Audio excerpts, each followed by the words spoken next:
Sponsored by Surfshark. This is a pair of 16GB DDR5 RAM sticks that I bought in March 2025 to upgrade my PC. At that time, it cost me 135 Great British pounds, or around $180 US. That same 32GB kit today, more than 3.5 times the price. So welcome to the Rampocalypse, or how fun computery stuff is about to become way more expensive, all thanks to screwy economics and AI slot merchants. Let's jump in.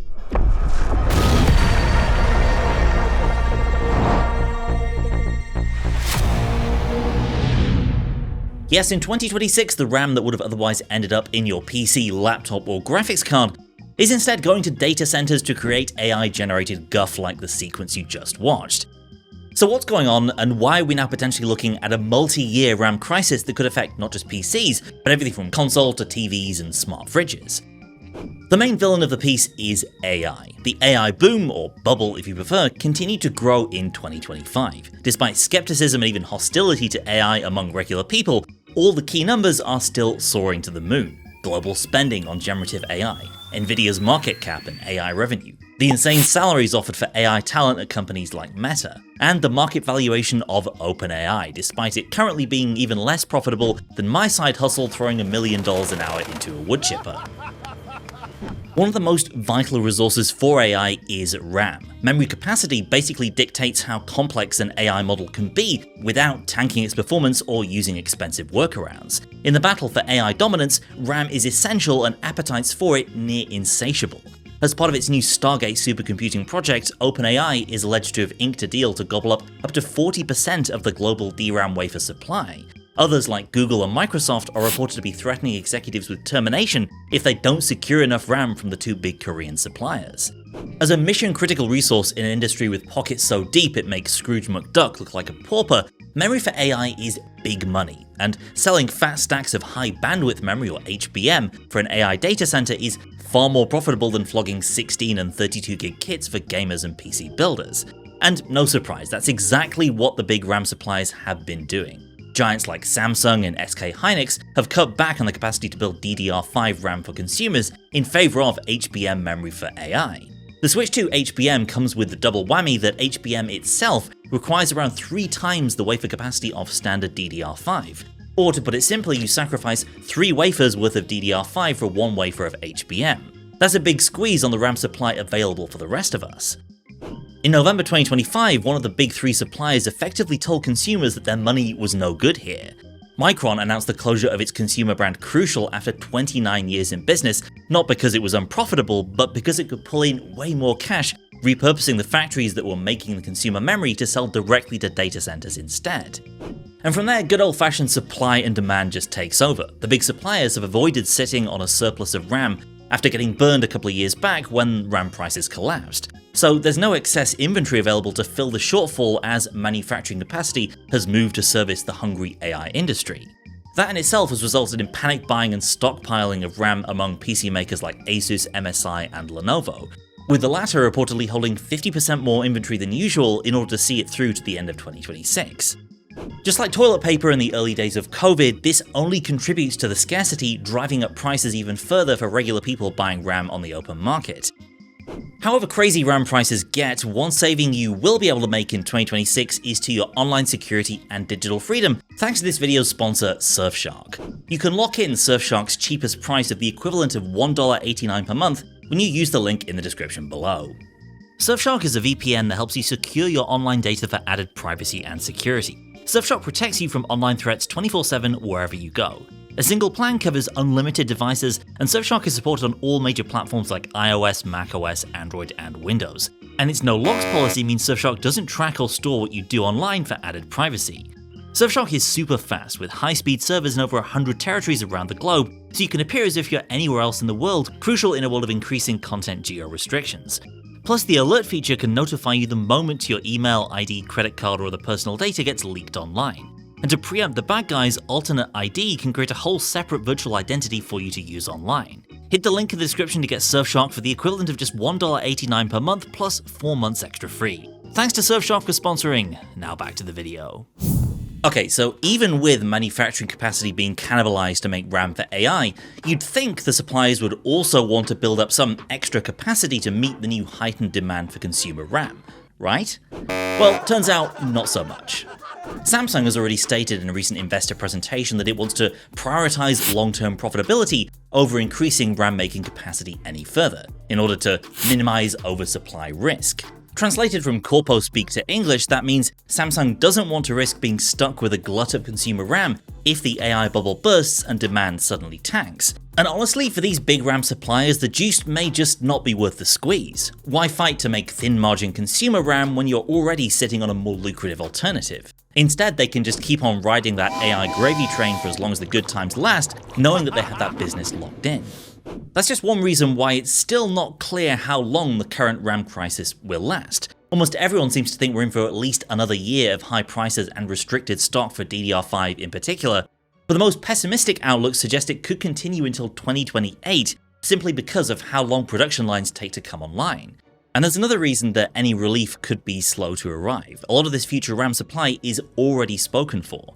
Big players, especially in AI, don't shop like consumers. They lock in multi-year supply contracts at agreed levels, sometimes years in advance. That means even if AI demand slows or investors get cold feet, huge chunks of future RAM output are still committed to these data centers. Then there's the fact that it's much easier to pull capacity away from consumer DDR than it is to bring it back. All of which points to perhaps not an easily defined end to the current crisis, as we saw when PC builders went up against crypto bros for limited GPU supplies a few years back, but instead a new normalization of prices at a way more expensive level than we've become used to. And if you think RAM prices are bad now, it's possible they haven't even peaked yet, with some estimates saying they could double again by the end of 2026.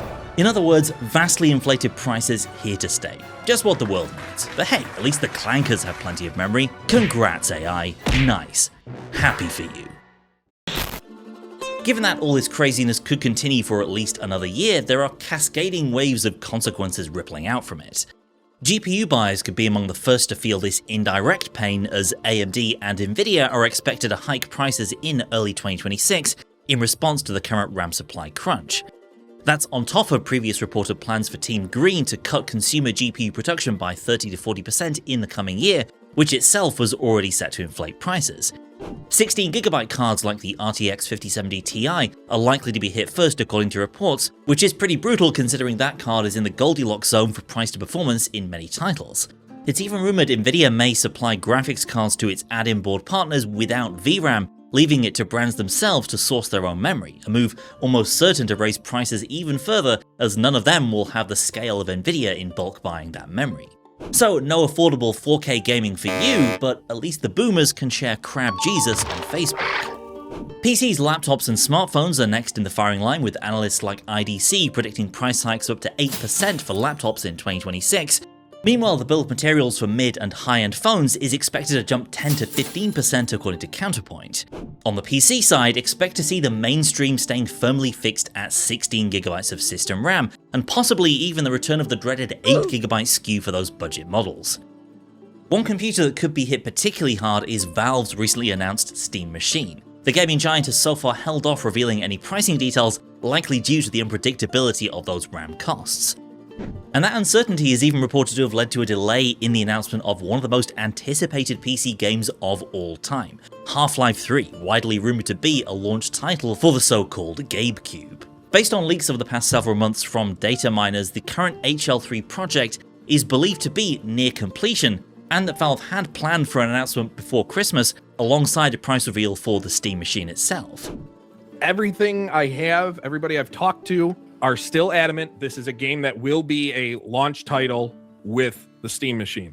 There is a concern, however, that they haven't made a decision on price, which is kind of holding back the announcement of anything else. And the reason is because of PC RAM memory prices and storage prices right now. They are up 200, 300 to 500% of what they were in October. The damage won't be limited to PC gaming either. RAM and VRAM are sensitive spec points for games consoles, and a recent report from Insider Gaming suggests that both Microsoft and Sony are considering delaying the next generation of Xbox and PlayStation consoles beyond the planned 2027-28 release window. And if the crisis isn't over by then, it is entirely possible those next-gen consoles ship with less RAM than was originally planned, with knock-on effects for the kinds of games that are playable on those systems and how they look and perform. In a world where everything from fridges to cars to cat trees can include some sort of smart component, long-term RAM price rises could be felt further and wider than you might think. Even seemingly boring, safe industries like medical imaging and digital signage could find costs spiking, leading to further price hikes and rising inflation. In the PC space, there are already some workarounds being thrown around online. The one and only Salem Techsperts on YouTube has highlighted one solution in the form of laptop to desktop RAM adapters to repurpose memory from old laptops in new desktop PC builds. These might be the answer to the DDR5 RAM crisis. But it's not just the RAM itself feeling the squeeze. While SSDs and hard drives are different, they live in the same manufacturing and supply chain ecosystem that's currently been thrown into disarray by the RAMpocalypse. Indeed, many high-performance SSDs use DRAM as a cache, making them directly susceptible to those price rises. And recently, even old-fashioned mechanical hard drives used in hyperscalers for their cost-effective high capacity are seeing price rises for similar reasons as supply is redirected to hungry data centers. There may be at least one silver lining here though. As RAM scarcity increases, app, game, and OS developers may be forced to be smarter about the way their software uses memory. Because it's fair to say some folks have been getting a little sloppy with the way they use our RAM. For example, take the baffling and wasteful trend in Windows 11 of various parts of the OS effectively being turned into web views, wasting additional RAM. More people on PCs with less RAM may force developers to build leaner software. Whether it ends in 2026 with the AI bubble bursting, or 2028 with a slower return to a new normal, at some point the RAMpocalypse will inevitably come to a conclusion. The question though is where that'll leave us. The pessimists point to the current crisis as the beginning of the end for the democratization of computing power in the home. The idea that computer power will become concentrated in the hands of a few multi-trillion-dollar entities much more so than it ever has been before. That our new normal will be a world where beefy GPUs and fat sticks of RAM are so expensive that almost everyone is priced out of owning that kind of equipment, and instead we have to rent it out by the hour from Microsoft or Nvidia or whoever else. It's a dystopian vision of a techno-feudalist future where, like Oliver Twist, the average gamer or creator has to take their beggar's bowl to Sam Altman or Jensen Huang or Sundar Pichai and ask for an extra thin spoonful of cloud compute. That is if they can even afford it, because that AI probably took their job as well. Where we'll be expected to own nothing, be happy, and what if I told you right now that this may in fact be the last generation where you actually own your hardware or even your video games? Well, why don't you just go ahead and start renting computers? Yes, a subscription-based economy. Just start renting your PCs, because you don't need any pesky ownership of anything, especially not a computer. That's one extreme, but either way, it's likely we're heading towards a future where powerful PC tech is less attainable for an awful lot of people. And as usual, it'll be the most price-sensitive buyers who suffer the most. Case in point, Valve's Steam Deck, once the disruptive poster child for PC gaming, has had its base 256GB LCD SKU discontinued, with the cheapest option now being the 512GB OLED variant, which costs $150 more. However things play out, we're almost certainly looking at 2026 being an expensive year to buy or upgrade your PC, to say nothing of handhelds, phones, tablets, or laptops. And the message from industry insiders seems to be, if you are looking to upgrade, upgrade now before things get even worse. I'll admit that's an unsatisfying note to leave things on, but that's just where we are. The fact is, AI is a juggernaut with cash to burn, and DRAM supply is an industry with a highly entrenched incumbency where building out new capacity is complex and extremely expensive. And until we see some big change, like a possible AI bubble bursting or the emergence of new suppliers in different parts of the world, we just won't know how bad the RAM crisis will get, nor how long it'll last. This is what the RAMpocalypse looks like at ground level, an impulse buy upgrade that suddenly feels like a luxury big ticket item. And that's why I'll be holding on to this little investment for as long as I can. So with that, we'll wrap things up. Let me know if you are planning on upgrading your PC or buying a handheld or any other gadget soon. Will you still be going ahead with it, or are you going to wait things out and see how things go in 2026? Stick around and subscribe and do all the engagement things to keep the algorithm happy if you enjoyed this video, but for now, thanks for watching, and I'll see you next time.